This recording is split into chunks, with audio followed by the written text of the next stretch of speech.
is a function of wavelength for 3 angles measured from the direction opposite the sun, observed with certain meteorological conditions. So what does that graph represent? Any offers? It's a rainbow. Now, the reason that I put this up, apart from having, you know, something to kind of like wake us all up on Monday morning, is that, you know, often, you know, we're doing so much with the maths, we're doing so much with the sort of field equations and so on. It's easy to forget phenomena. And this is clearly a straightforward plot here. The wavelength here, we've got red, which peaks at a certain point in the sky. We've got the green at another point, and we've got the blue. Now, of course, if we could describe it as physicists very, very accurately by giving the intensity as a function of the wavelength, but it doesn't look like a rainbow, of course. You know, it's easy to forget the phenomena. And so this morning I just thought I'd start off with the raw phenomena of refraction, and I've been trying this in my tutorial beforehand with very little success. I'm not sure if this is quite bright enough. Here's a prism, you know, ordinary prism, and if I hold it to the light, you can see it does split. It's a little bit feeble, but you see, you know, quite clearly it splits the light into different colours. So what that's saying, would you like to see something from the hippie era? Yeah, you would, wouldn't you? Yeah, no, I thought that would be a yes. This is in the days when, you know, you actually played music by having huge pieces of vinyl rotating on a turntable. This is quite a famous album, Pink Floyd's Dark Side of the Moon. I once gave away my age by saying I was at Nebworth in '75 and saw them play this album, so that was a nice moment. Anyway, I'm sure you don't want my rambling anecdotes to go on too long, but you know, clearly, actually the light doesn't do this. It's a bit of an artist's impression, yeah.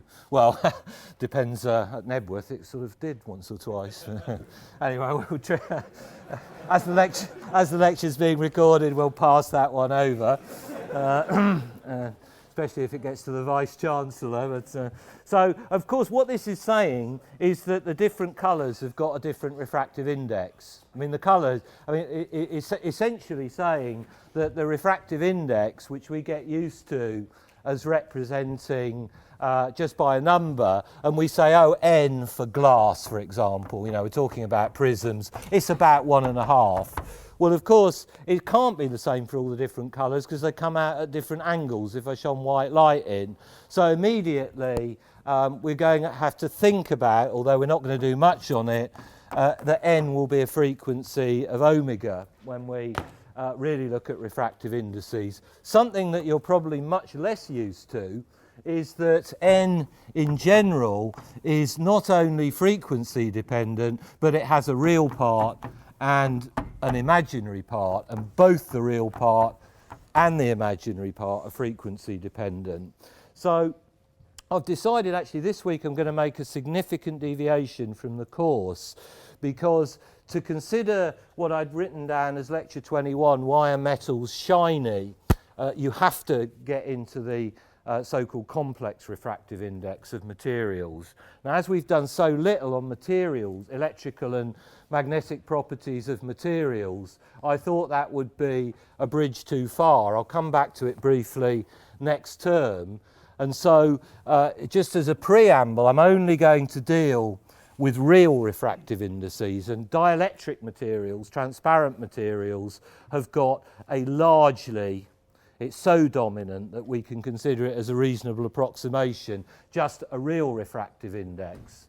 And likewise, we're going to stick at first with the idea of monochromatic light, so a red laser. And of course, if I shine a red laser through a prism, I don't get blue and green light coming out the other side. I get red light refracted by a certain angle. So if we've got the situation where we've got a monochromatic source, we really do reduce to this kind of situation where we can just characterize the material by a single real number. But say from the outset, when we're doing this, we're not going to be able to talk about metals, which is the biggest class of substance, and of course we won't look at rainbow type effects because we've got a monochromatic source. So I'm going to start this lecture off with some facts. Oh no, oh, blimey, I see all the theoreticians grumbling there. No, not facts, can't be bothered with them. But I think it is worthwhile having the facts down from the outset, and I'll start off with the facts. So first of all, again, just to remind you, almost everything I'm going to say is true for all electromagnetic waves. We tend to think of reflection and refraction with light, but it happens all over the spectrum. So the laws of reflection and refraction of light, sorry, these boards, I hope you can read from the back. Laws of reflection and refraction of light, just for this one time, again to remind you that, or EM waves in general,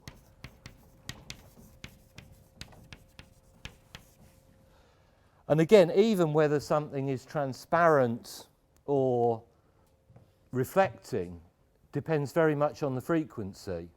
If, say, we could see, in inverted commas, in the infrared, a sodium chloride crystal, which to us appears perfectly transparent, would be a reflecting substance. If we could see in the ultraviolet a piece of sodium, which to us is a shiny metal, would be transparent. If we were seeing in the ultraviolet, the light would just go straight through it. So it depends on the frequency range, but this is for EM waves in general. The laws of reflection and refraction are as follows. So this does apply to all electromagnetic waves. I'll explain and say more detail next term the nature of this approximation of having only real refractive indices. Well, one, you could not get an easier one. The angle of reflection is equal to the angle of incidence. And this one, I'm sure everybody knew, pretty much from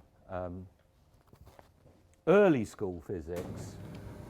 This is, or early school science. So with the angles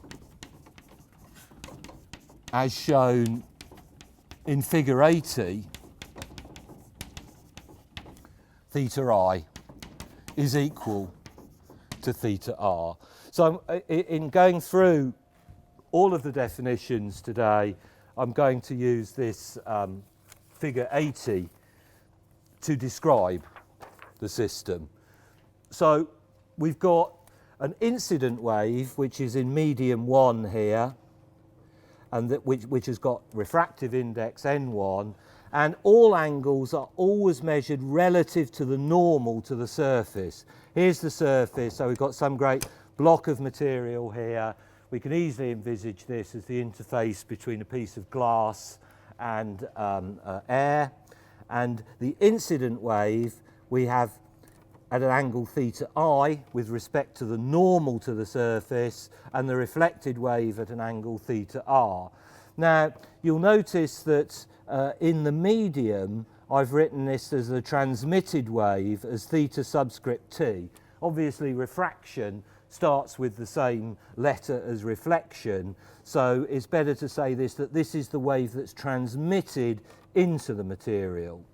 And kind of where we're going in the next lecture, one of the reasons I've left out the wire metals shiny is that I realised when I presented this last year that it takes really 3 lectures to do the reflection, refraction and polarization, even just with real indices.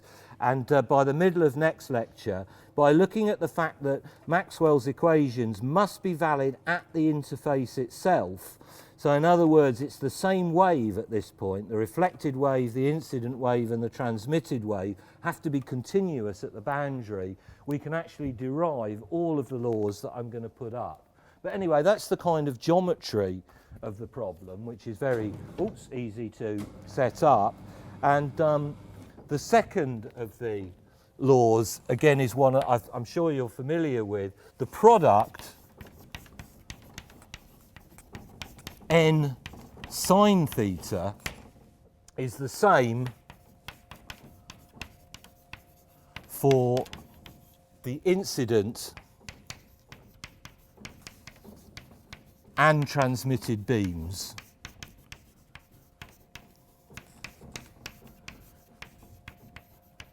Actually, I'm going to number all these equations up, so I'd like to make that one is so simple.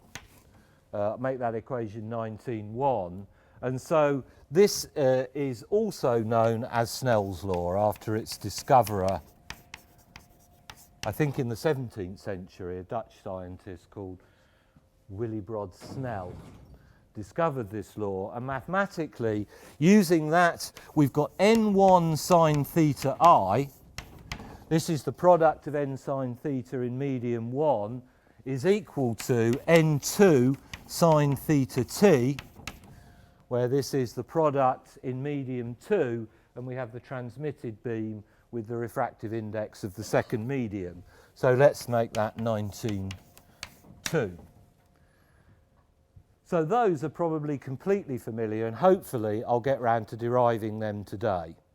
However, for the sake of completeness, I'm going to put all the laws up at the same time, and this is where we now have to think about a lot more carefully polarization of electromagnetic waves. So let's say first of all, the third major fact, the intensity of the reflected light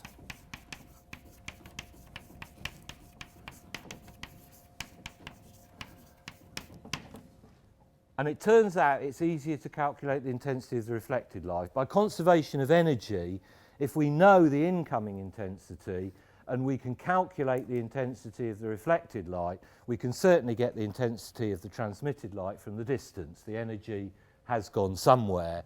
So it turns out to be much easier when we're calculating the so-called reflection coefficients, that here's our incoming beam, and we know presumably how bright our source is. We've got a source over here, and it produces light which strikes the interface. Well, obviously there's a certain amount of, excuse me, let's try a different ink here. There's a certain amount of energy incident on this point, and it must be in both the reflected and the transmitted wave. So if we can work out the intensity of the reflected wave and we know the intensity of the source, we can obviously simply work that out. So we don't have to work it out as a separate coefficient. We just work out the intensity of the reflected light. Well, it depends on the angle of incidence. Of course, what you would expect depends on the angle of incidence, and also on the direction of polarization.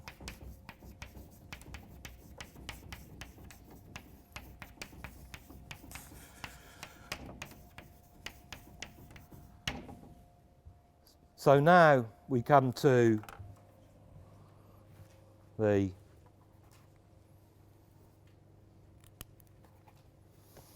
sort of very important point. I put up a few view graphs on this, is to make sure you get the geometry right. Let's say that this is a glass to air interface, and I've got a wave coming in this plane.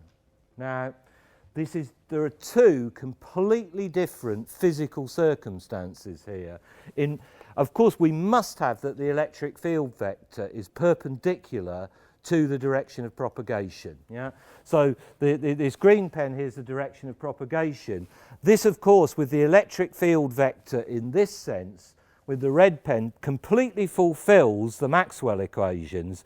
And in this case, you can see the incoming ray and the outgoing ray, this is called the plane of incidence and reflection, contains the electric field vector. Yeah, that is one particular polarization. However, it's a completely different physical situation and gives rise to a totally different reflection coefficient if the electric field vector is perpendicular to the plane. So this fulfills Maxwell's equations. Of course, that's perpendicular to the k vector of the wave. The electric field vector here is also perpendicular, but in this latter case it's perpendicular to the plane of incidence. Yeah, and these are two completely different reflection coefficients that we have to calculate for these two circumstances. So they are pure plane polarized waves, but like for example when I did that plane wave calculation sort of 3 or 4 weeks ago, imagine shaking the board and the electric field vector was in that sense. Well, of course I could shake at the source from side to side and make the electric vector in this sense, and then when I bounce those two types of wave off a flat surface I get different coefficients. However, there's an interesting limit that we must get, because if I go to normal incidence, if the wave is just hitting the surface completely straight on, well, just by symmetry there now can't be any difference between this and this. Yeah. So if the wave is normally incident, exactly flat on the surface, it doesn't matter whether the electric field vector is parallel to the plane of incidence or perpendicular to it, because at the surface I've just got an infinite flat block and I've just got straight on incidence onto the surface. So the two coefficients have to reduce to be equal to each other at 90 degrees. So I'm going to summarise all the facts. As I said, we won't have time to... Oh my God. It's like somebody has just put a load of snow on the blackboard. Okay, let's have a quick go at it.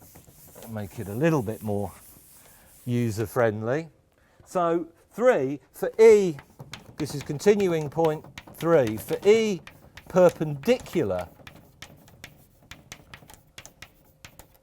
to the plane of incidence. Hang on, let's just move this up a bit. There's a bit of a shadow on the board there. For E perpendicular to the plane of incidence, the reflection coefficient, this is, if you like, the proportion of the light that is reflected from the surface, and it's called R, and then this subscript here, perpendicular, just a perpendicular sign, is, well, let's write it out. And I should say, like in doing this calculation,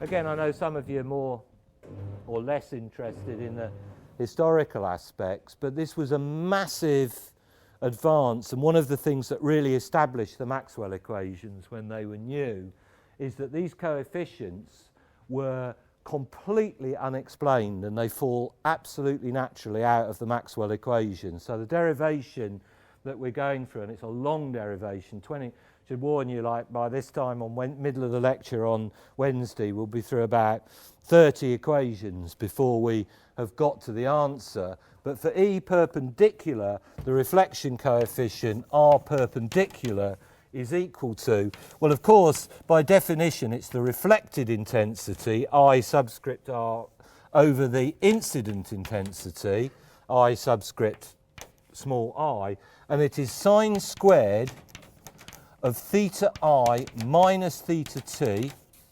over sine squared of theta I plus theta T. Again, let's number all the major factual equations up, and we're going to attempt to derive this equation specifically from the Maxwell equations. Well, we're going to derive all of these equations from the Maxwell equations, but as I say, first we're just going to kind of have a look at them. So for E parallel, again, let's make this all under fact 3 if you like. For E, the E vector parallel to the plane of incidence,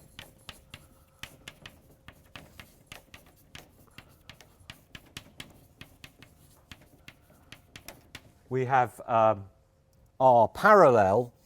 I think it's obvious. This is the reflection coefficient for parallel light. Again, this is equal to the incident over sorry, the reflected over the incident intensity. And this is, again, these are well-established facts which we're going to seek to explain. This is tan squared theta I minus theta t over tangent squared of theta I plus theta t. So this is equation 19.4.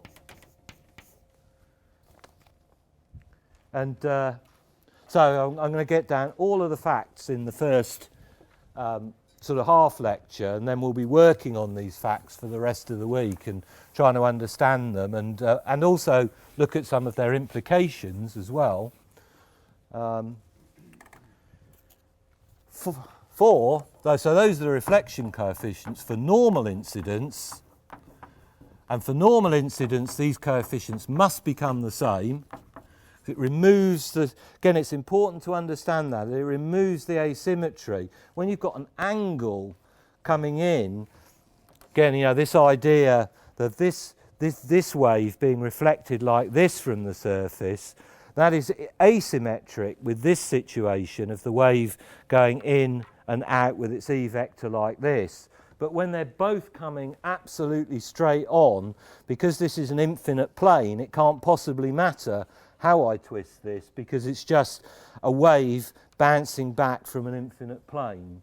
So this last fact, which of course is connected to these two because they have to reduce to it, for normal incidence of any polarization, could be perpendicular, parallel, or anything in between, once you reach normal incidence, IR over II becomes equal to, and the expression is N2 minus N1 over N2 plus N1 all squared. So we'll make that equation 19.5.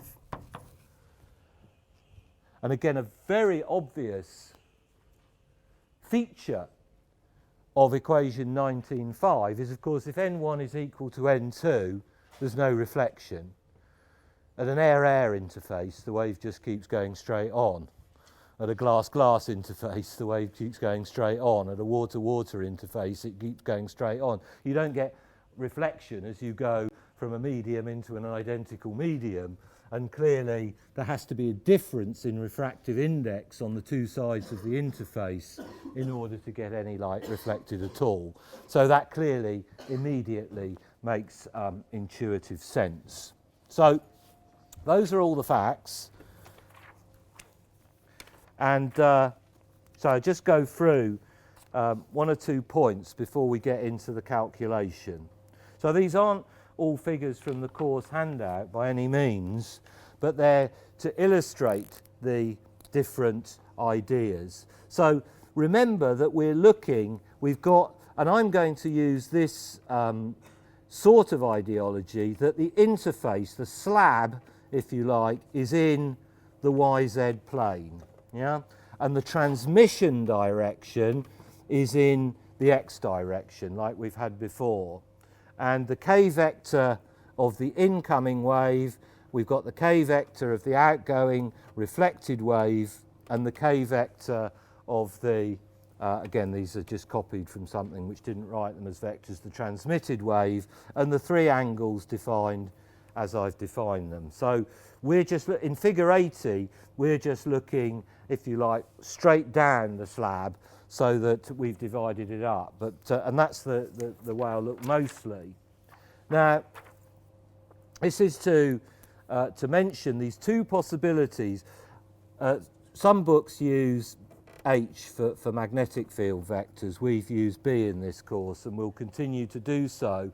Remember that you've got, in your incoming wave, for example, of course you've got a B field and an E field, which are both mutually perpendicular and perpendicular to the direction of propagation.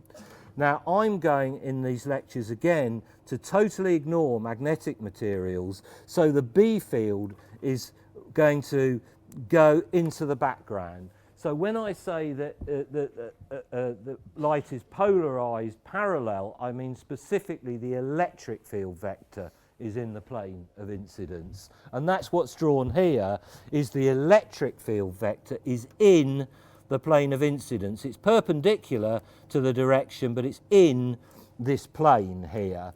And so likewise the reflected wave, the E field vector is in this plane. So that's an important point. The other possibility, again, now it's the same sort of geometry, but the E field vector is perpendicular to the plane. This of course means that what's called here the H field, we're calling the B field vector, is in the plane. But we're going to, by and large, there's one point in the derivation where I need to use the continuity of the B field at the interface, and I'm going to assume that on this side is a non-magnetic material to simplify, and most materials aren't magnetic, so the derivation that I'm going to give is good for most cases. Now, I find all these three, I don't know about you, but these three-dimensional attempts to, oh yeah, there's the YZ plane, here's the X direction, oh, I'm drawing in, you know, loads of vectors.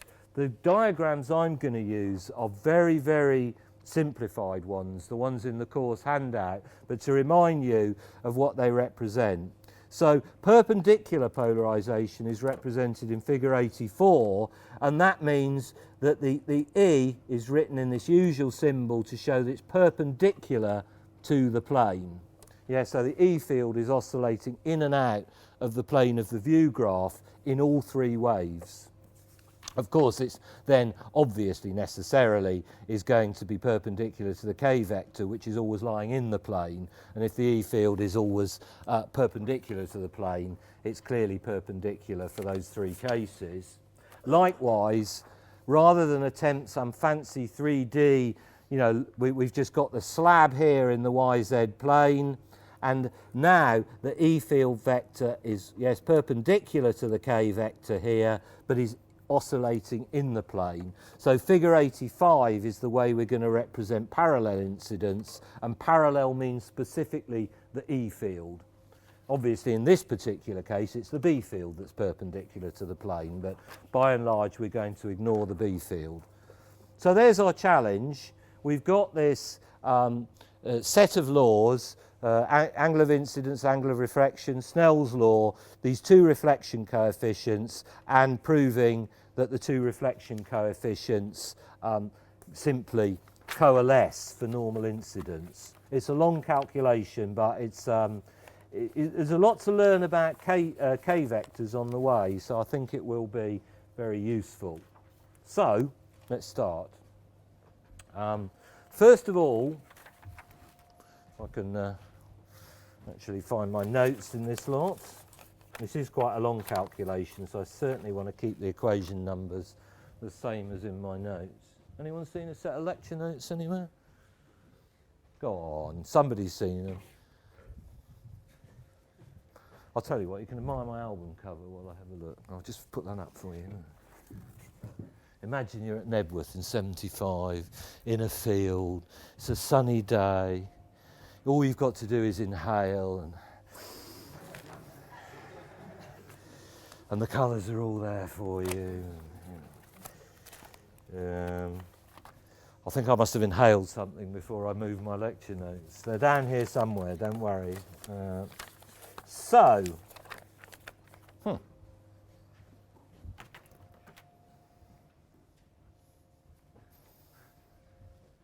How's the filming going, Hugo? This is the top moment of the lecture course. Go on, somebody in the front row, you nick them, I reckon. They fall down here? No. Let's have another go over here. They must be here somewhere. So there's a not that, not that, not that.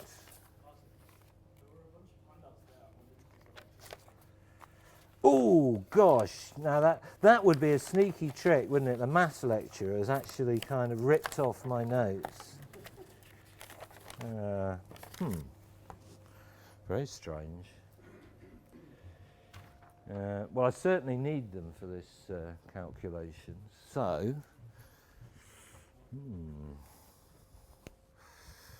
right.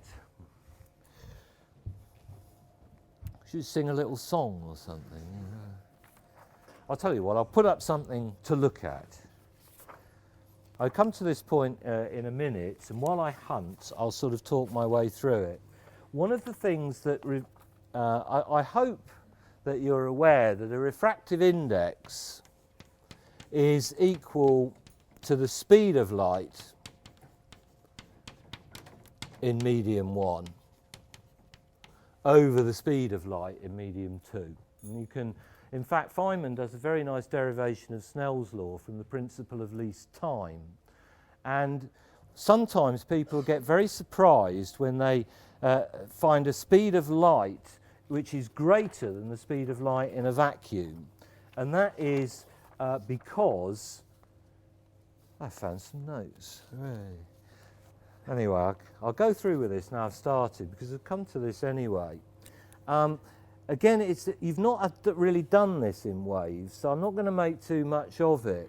But the speed of light, you can define two different things, and what's called a phase velocity and a group velocity, and they're not the same thing.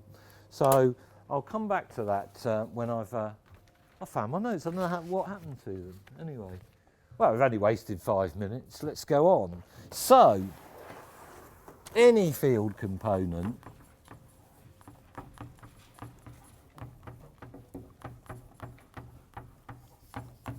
in the wave, and we're going to use just the E field,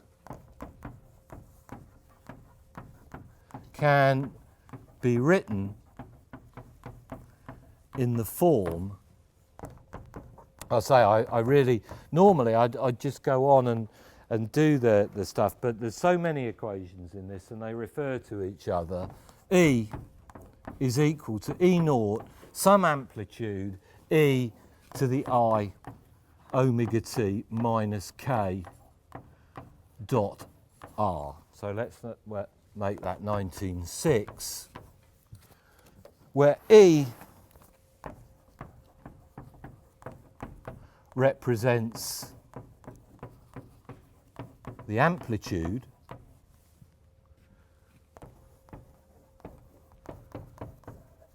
at the point R,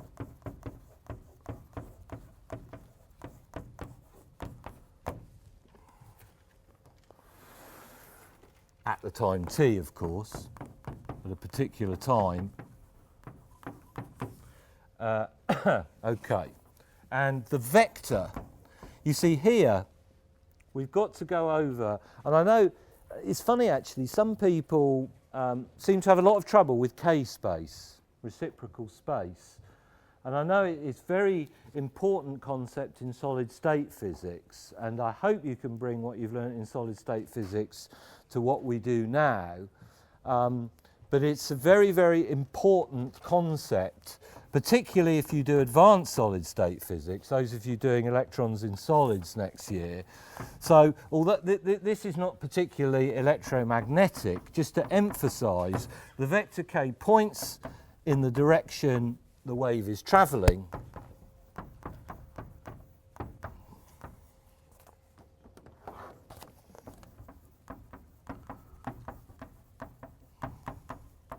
And has magnitude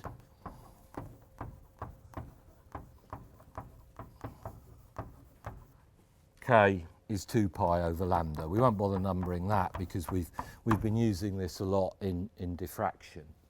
So again, just to, I hope this is revision from solid state physics, K is called the wave number. And we're going to have to deal with K's that depend on X and Y because we're going to have rays in the XY plane. And so we're not going to be able to escape like we did in the diffract. Because I only did diffraction for slit diffraction rigorously, I was able to simply transform, get the problem to be a one-dimensional Fourier transform, and always to consider waves effectively just of the type e to the I kx minus omega t. But now I've clearly got a problem where I've got to have variables in x and y in order to describe this problem. So we're going to have to deal with wave vectors properly. Now this is the bit that I was just coming to there as my filibuster whilst I was hunting for my notes, the phase velocity of the wave is V phase is equal to omega over k. Now remember, when I did the diffraction, I was already mentioning that I much prefer this to C is equal to F lambda. This is one of the reasons why, is that it holds nicely with this calculation.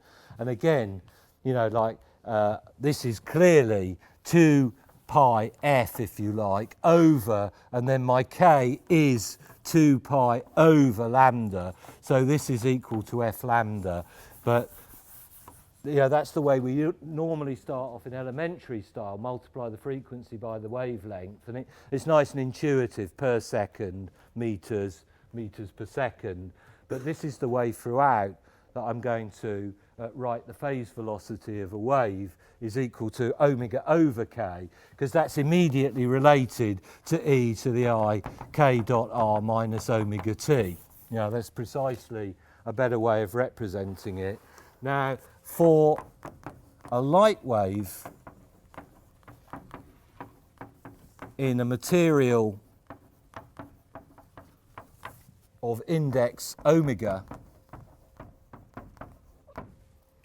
we've got that the phase velocity is c over n. Now, you're aware, I mean, we're referring now relative to a vacuum. Like if you like, the vacuum has got a refractive index of 1.00000 forever. It's exactly 1. So, of course, most materials, n is greater than 1. N is, as you know, it's about 1.5 for glass. It's about 1 1/3 for water. And light slows down when it goes into a medium.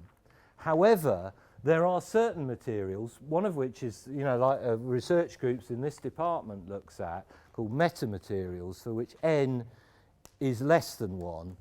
And now you think, well, wait a minute, doesn't that contravene the theory of special relativity?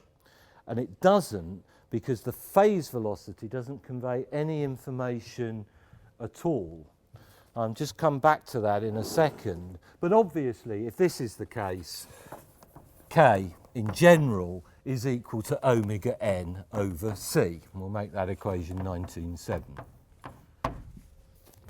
So if I define my phase velocity in this way, then I have got necessarily this relation between k and omega for any of my waves. Now, the reason why metamaterials don't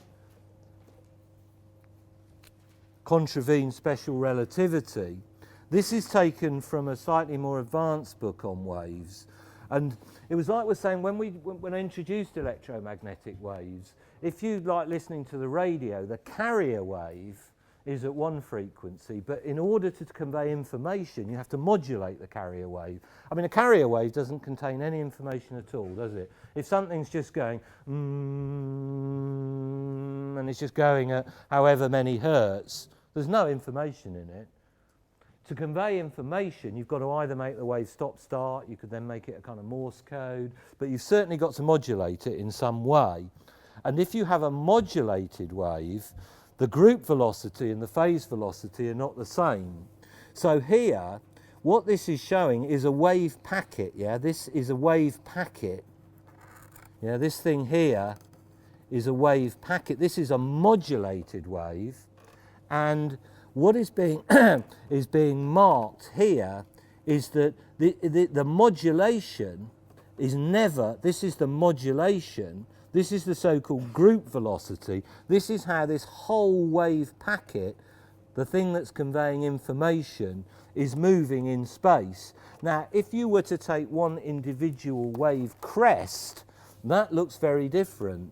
See here, one wave crest here, you can actually get going faster than the speed of light, but your phase velocity, which is your omega over k, that is not information containing. What is information containing is the group velocity, which is d omega by dk. And again, I hope that you'll be able to bring what you've learned from solid state physics to this, that these two things are different, and we are going to have the possibility that a phase velocity could actually be greater than the speed of light. You can get a real refractive index that's less than 1, but that does not mean you're conveying information at faster than the speed of light, because a phase on a continuous wave makes absolutely no difference whatsoever. It's the modulated group velocity that carries information. In fact, to keep things simpler, I'm almost certainly just going to stick to this number being greater than 1 anyway. But you should be aware that there is a slight subtlety in that point. So remember that, and I hope this is memory, remember that K dot R is equal to kxx plus ky y plus kz z, and this is illustrated in figure 81 of the course handout. I'm going to be doing everything in terms of the k vectors of the waves, so it's very important that we get this clear in our minds. So you've got now these are vectors, yes? This was copied from a book. There's an R vector and a K vector.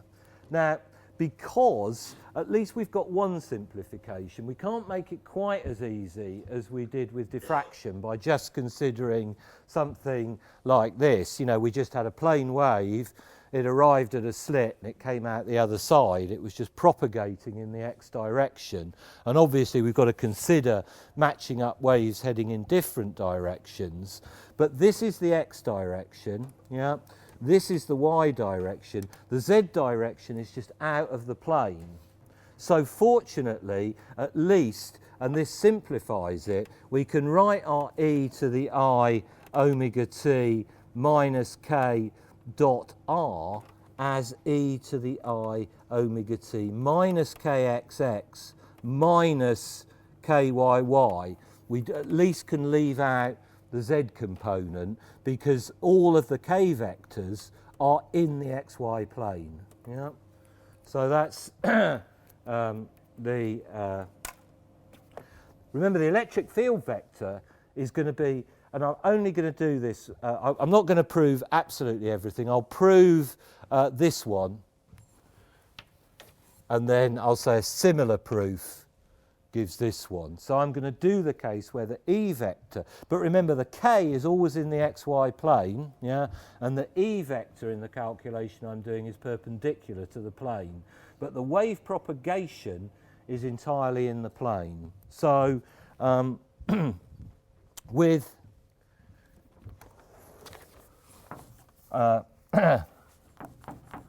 K, and this is now specifically for this geometry, so with and let's say with the waves in the wave vectors in the xy plane, we've got k dot r is kxx plus kyy. And this apparent deceptively simple equation I want to number up to emphasize that we're restricting attention to this particular geometry. So it's not a day for me with my notes today. Grr. Here we go. Where's 98? 1970, 1999. Yes, a very good question indeed. 1970, yes. Okay. Well, I shall make this one. Yes, I say I want this to write, yeah, okay. Well, I'll write 1908 below it, slightly idiosyncratically. Did I not number up the equation with the electric field vector? Oh yeah, I did. I numbered it as 1906. I'll tell you what, so that, let's make that 19.8, how about that? Well, it's a kind of little filler in there, so don't you just love Monday mornings? Oh dear.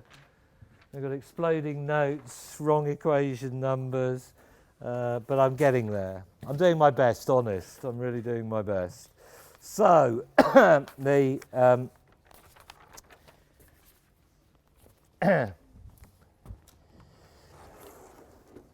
the three waves can be described by,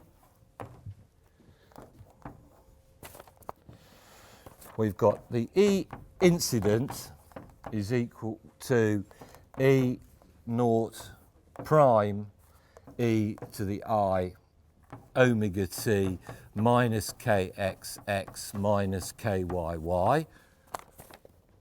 Sorry, I really do need to make sure these are right. So let's scrap that and make this 19.8. Sorry. No, I think that is better, because then I can write the three waves together. So let's make this one 19.9. So that's my incident wave.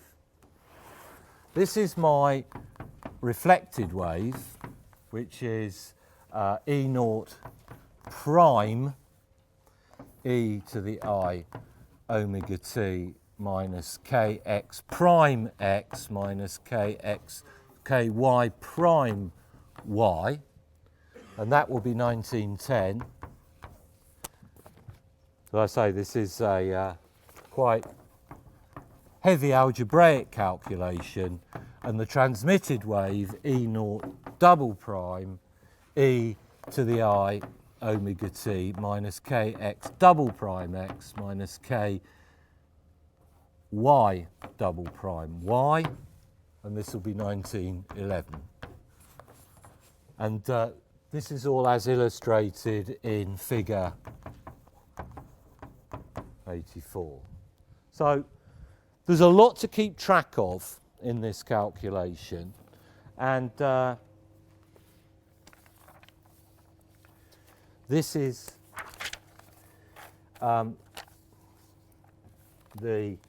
where's figure 84 gone? I can get there in the end today.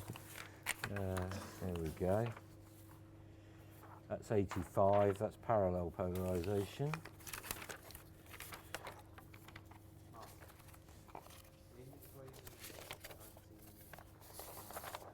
Yeah.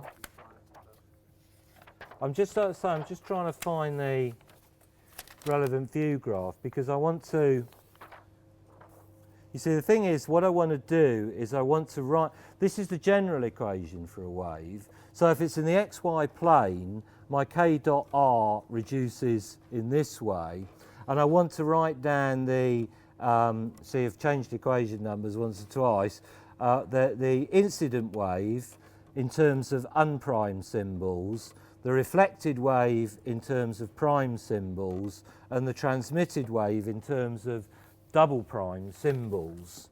So this is the kind of ideology of it, and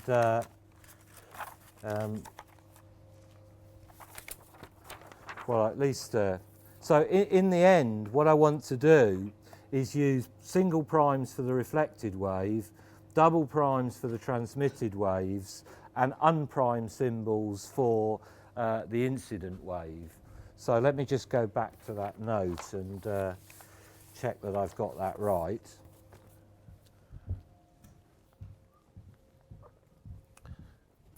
Thank you. Yeah, that shouldn't be primed.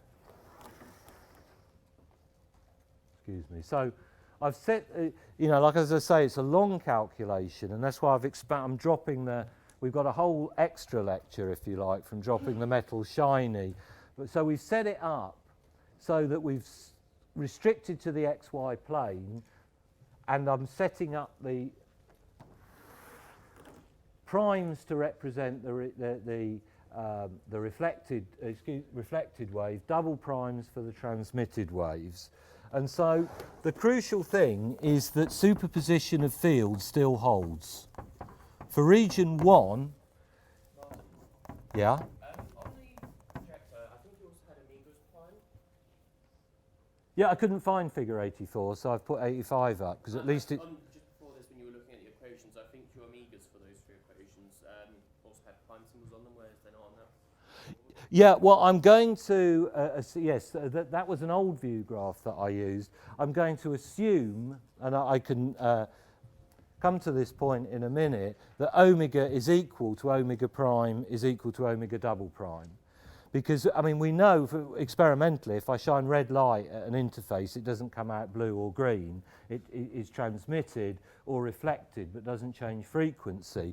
However, you can also get that from the Maxwell equation. So I'll come to that next time. In that, as I say, at least I'll get as far as setting the whole calculation up.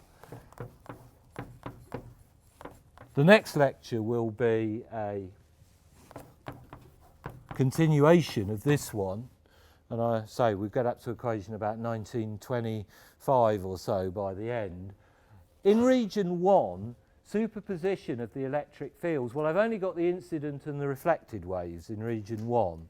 So the electric field in region 1 I can obtain by adding these two electric fields of the incident and reflected wave. So in medium 1, the electric field is given by superposition, and that's by superposition of fields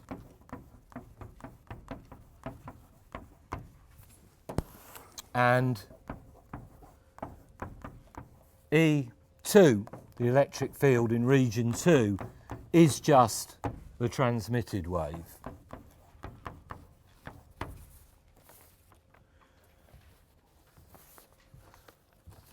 So I've run slightly over time, but we've set the problem up, and as I say, think about the Wednesday lecture. Please bring these notes along. I'm even going to number the equations sequentially. You know, the next one will be 1914 and so on. So we'll go through the, and I'll try and actually have my notes with me next time. Oh dear.